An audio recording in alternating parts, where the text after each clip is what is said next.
Mi nombre es Lorenzo Moreno, pertenezco al nuevo Departamento de Ingeniería Informática de la Universidad de La Laguna. Estamos en el tema de introducción a la red bayesiana, en su aplicación a la educación, en cuanto a los test adaptativos. Hemos analizado en la primera parte lo que eran las probabilidades y el teorema de Bayes, y vamos a empezar ahora con la segunda parte que se refiere a las redes bayesianas y los test adaptativos. Bien, ¿qué es una red bayesiana? Pues una red bayesiana es un grafo en el que los nodos son las variables, una estructura gráfica que son los arcos que unen los nodos, que unen los arcos que unen los diferentes nodos, y luego unos parámetros en cada uno de los nodos que son un conjunto de, las probabilidades condicionales. En cada nodo, por tanto, se codifica la incertidumbre a través de las probabilidades condicionales, mientras que en otros sistemas no basados en redes bayesianas, pues la información de la incertidumbre se codifica de otras formas diferentes, como posteriormente analizaremos. Entonces, como digo, a partir de estos parámetros de cada una de las variables o cada uno de los nodos de esta red bayesiana, a través del teorema de Bayes, la estimación que podamos hacer viene condicionada o viene modificada en base a las observaciones o evidencias que podamos encontrar sobre el modelo. Vale. Veamos un ejemplo muy sencillo de red bayesiana que está formada únicamente por dos nodos.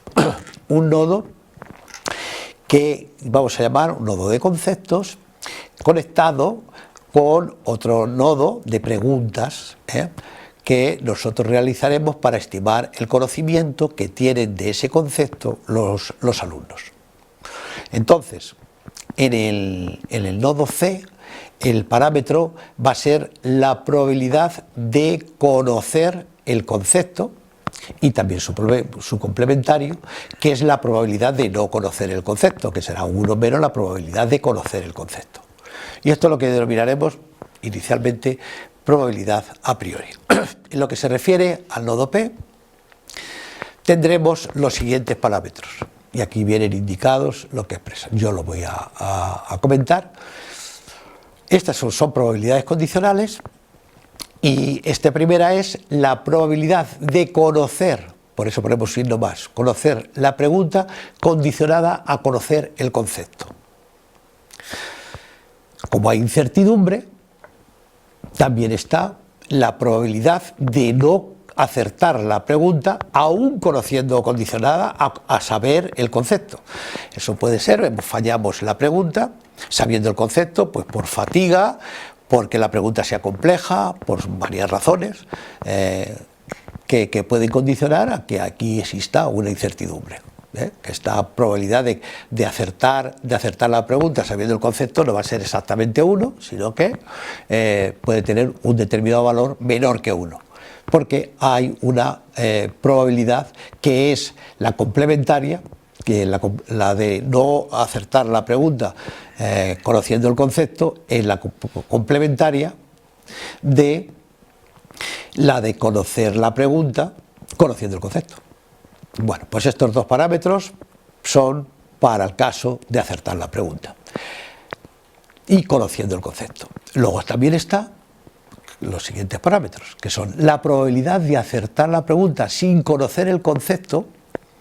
Es decir, si las preguntas, como es lo normal, muchas veces son de elecciones múltiples, es decir, que se le presentan al alumno una serie de posibles respuestas y el alumno tiene que marcar cuál es la respuesta correcta, pues aún sin conocer el concepto, por puro azar, por chiripa, diríamos vulgarmente, pues puede acertar la pregunta.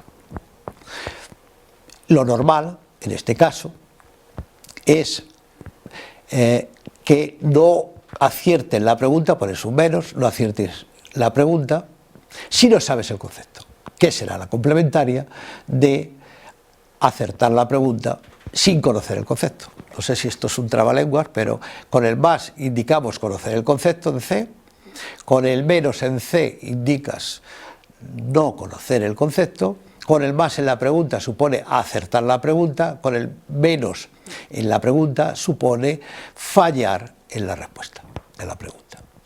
¿Vale? Esta es la evidencia que nosotros tenemos, ¿vale? Que son los parámetros que tiene este nodo pregunta. Veamos un ejemplo.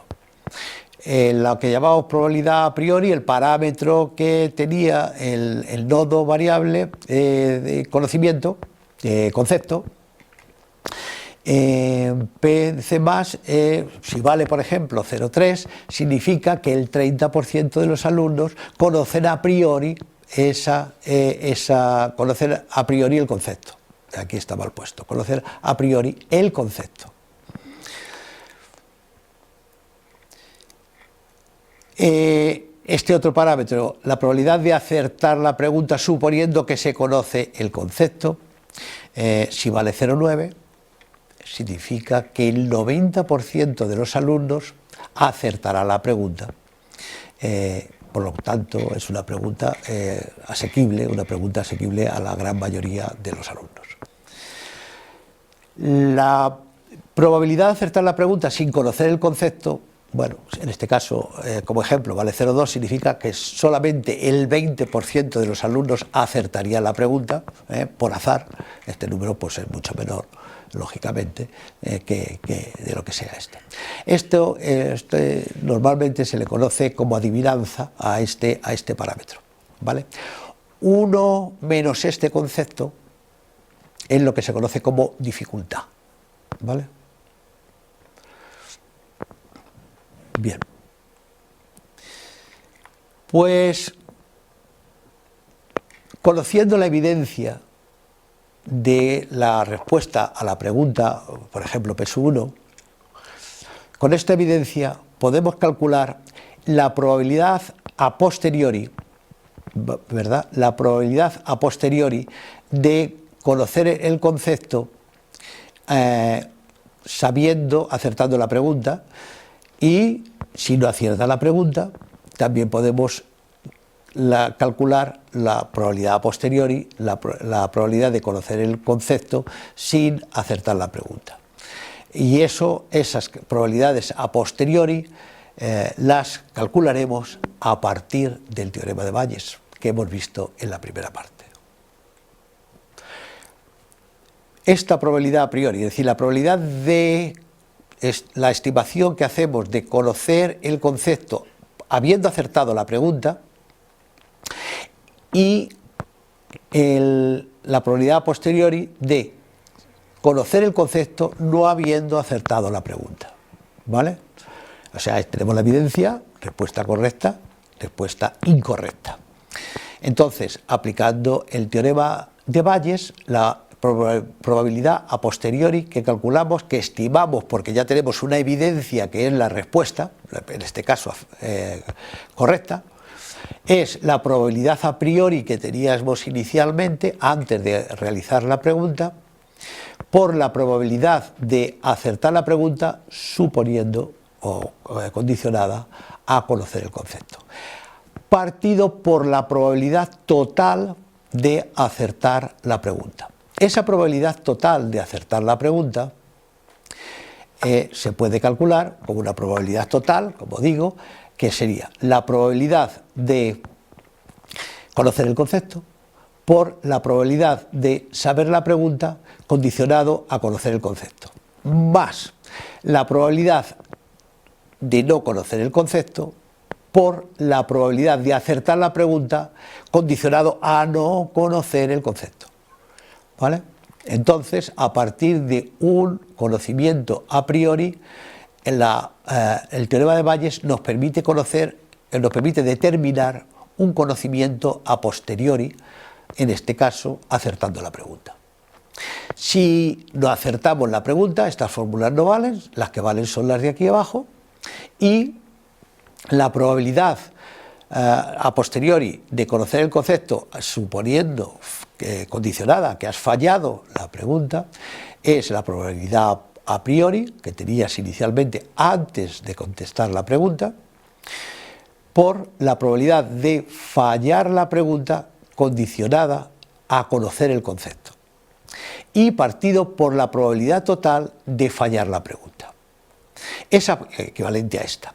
Pero para fallar la pregunta. Esa probabilidad de fallar la pregunta será la probabilidad de conocer el concepto por la probabilidad de fallar condicionada a conocer el concepto, más la probabilidad de no conocer el concepto por la probabilidad condicional de fallar la pregunta sin conocer el concepto. Y eso nos da esta probabilidad total, que es el denominador según la fórmula de Bayes. Entonces, en este caso, la probabilidad a posteriori será menor que la probabilidad que teníamos a priori, porque hemos fallado la pregunta. ¿Vale? Y esto, bueno, pues estas son, como vemos, aplicado a la educación, cómo se aplicaría el teorema de Bayes. ¿Vale? Otros parámetros que son importantes en las redes bayesianas, en este caso aplicadas a la educación, pues el tiempo de respuesta que le das al alumno para acertar la pregunta. También la relación de la pregunta con el concepto, que es un número entre 0 y 1. Si la pregunta está muy relacionada con el concepto, tendrá el valor por 0.9, 0.8, ¿verdad? Si la pregunta está poco relacionada, pues valores próximos a 0.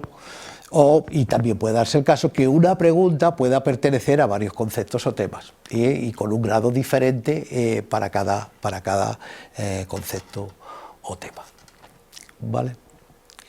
Bueno, pues con toda esta información de redes bayesianas y la fórmula de Bayes para conocer la probabilidad a posteriori a partir de la probabilidad a priori, vamos a ver un concepto que es muy importante, que es a dónde iba dirigida la primera parte y la segunda parte de este tema, que son los test adaptativos. ¿Qué es un test adaptativo? Pues un test adaptativo informatizado, lo que llaman TAI, puede definirse como un test que se adapta a los conocimientos del alumno, ¿vale? A diferencia de los demás test que va lanzando preguntas sin tener información sobre el alumno, pues en los test adaptativos las preguntas se van lanzando en función a cómo haya sido la respuesta.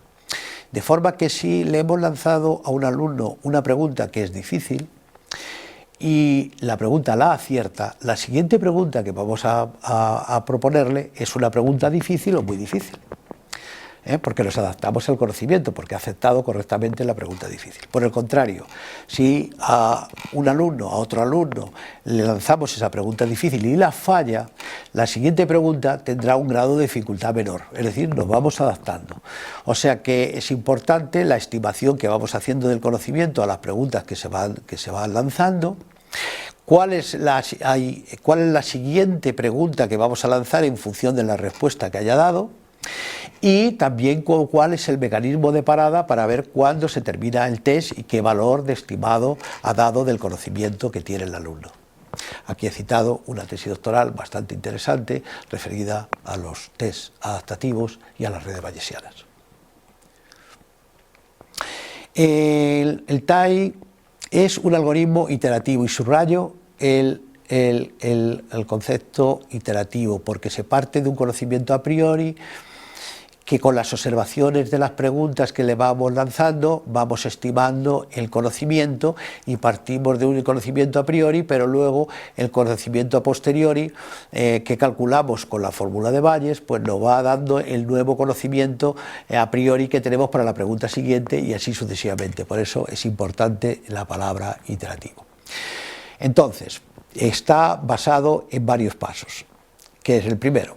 Entre las preguntas de la base de datos que tienes para ese concepto, que todavía no han sido presentadas al alumno, pues elegiremos las más apropiadas para ser propuesta en función de la estimación actual que tenemos del conocimiento del alumno. Esa es la elección de la siguiente pregunta. Ahora, el punto 2, se propone la pregunta y el alumno la responde, ¿vale? Y entonces el punto 3 es, basándose en la respuesta que ha dado el alumno en el punto 2, se calcula la nueva estimación del conocimiento del alumno. Y entonces, como es iterativo, se repiten los pasos del 1 al 3 hasta que se satisface el criterio de parada. De forma gráfica, lo vemos aquí, seleccionamos la primera pregunta y una estimación inicial del conocimiento. Que eso lo podemos saber aproximadamente, tampoco es un valor que sea esencial, que no depende tanto de la condición inicial, por tanto podemos saber la media que hemos obtenido de ese concepto por los alumnos, por ejemplo, el año anterior, etcétera, en el curso anterior. Y luego, presentación de la pregunta, respuesta del alumno, estimación del conocimiento a posteriori, que será el conocimiento a priori para la siguiente pregunta, y ahora, si se cumple el criterio de parada. Si no se cumple todavía el criterio de parada, se selecciona la siguiente pregunta entre las restantes que quedan todavía sin habérsele lanzado al alumno, de acuerdo con él, la respuesta a la anterior, normalmente optimizando una función. Y bueno, ya lo insistiremos en este tema. Y si no se ha llegado al criterio de parada, pues se vuelve a la presentación de la siguiente pregunta. Y así sucesivamente estamos en este proceso hasta que se cumple la condición de parada y finalmente ya está la estimación final del conocimiento. Bien, método de selección de la pregunta. Entre las preguntas que no han sido aún seleccionadas, como hemos dicho, en la base de datos donde las tenemos recogidas, se elige aquella que satisfaga una función de óptimo. Y si hay varias preguntas que satisfacen esa condición de óptimo, pues se elige una al azar para que no salga siempre la misma, ¿vale? Varias veces que repitas ese test adaptativo. Criterio de parada. El criterio de paradas puede ser porque ya no existen más preguntas en la base de datos, entonces forzosamente tiene que parar, no va a repetir una nueva pregunta, otra vez otra pregunta. O si existen más preguntas, el algoritmo termina cuando ya en la estimación del conocimiento por parte del sistema ya no hay cambios lo suficientemente representativos o significativos. Y entonces en ese momento, cuando ya el sistema no puede mejor estimar el conocimiento, entonces el sistema para. Entonces, bueno, eso aquí vuelvo a insistir, se parte de un conocimiento inicial, conocimiento a priori, se elige una pregunta y su respuesta verdadera o falsa condiciona el conocimiento a posteriori que se calcula a través de la fórmula de Bayes, se elige la siguiente pregunta y se calcula el conocimiento a posteriori partiendo del conocimiento a priori, que es el anterior conocimiento a posteriori calculado en 2, porque es iterativo, como hemos dicho antes, se aplica el criterio de parada y se vuelve a la 2 o la estimación del conocimiento finaliza. Ventajas del TAI. Normalmente las estimaciones son más precisas que el test normal y corriente. También hay una reducción significativa del nivel de preguntas para que el sistema pueda estimar el conocimiento. Mejora la motivación del alumno, porque el alumno, las preguntas se adaptan a su conocimiento y no se aburre con preguntas muy simplonas, o al revés, cuando se conoce poco el concepto, no se le lanzan unas preguntas que no las conoce y le depriman. ¿Vale? También con respecto a otros test en los que cuando el alumno, también de lecciones múltiples, cuando el alumno falla, hay una penalización para evitar el concepto de adivinanza, que no es el caso aquí. Entonces ese miedo que tiene el alumno a fallar no se da en este caso. Simplemente se calcula el conocimiento, el conocimiento a posteriori, habiendo fallado la pregunta, sin más problemas. Bien. Hemos presentado una introducción a las redes bayesianas. Vale. Porque las redes bayesianas son bastante más complejas de lo que hemos visto aquí. Aquí hemos visto una introducción. ¿Por qué? Porque hemos centrado en el concepto o en el tema y las preguntas relacionadas con ese tema. pero esas preguntas, esos conceptos se pueden aglutinar en torno a un tema y a su vez el conjunto de temas se pueden aglutinar con respecto a una asignatura. Y entonces hay un conocimiento, una estimación de si el alumno conoce la asignatura, porque conoce los temas, porque a su vez conoce los conceptos. Todo eso lo hemos visto y hemos visto una introducción inicial al concepto de red bayesiana, que por otra parte es bastante útil. Bien, nosotros tenemos una herramienta que se denomina Siena Social. Siena proviene de la sigla Sistema Integrado de Enseñanza-Aprendizaje Social, porque permite hacer test adaptativos, tanto de forma individual como de forma colaborativa. Por eso tiene la palabra social. Esa herramienta se encuentra en la web sienasocial.ull.es, en esta dirección. Esta es la herramienta que yo utilizo en mis asignaturas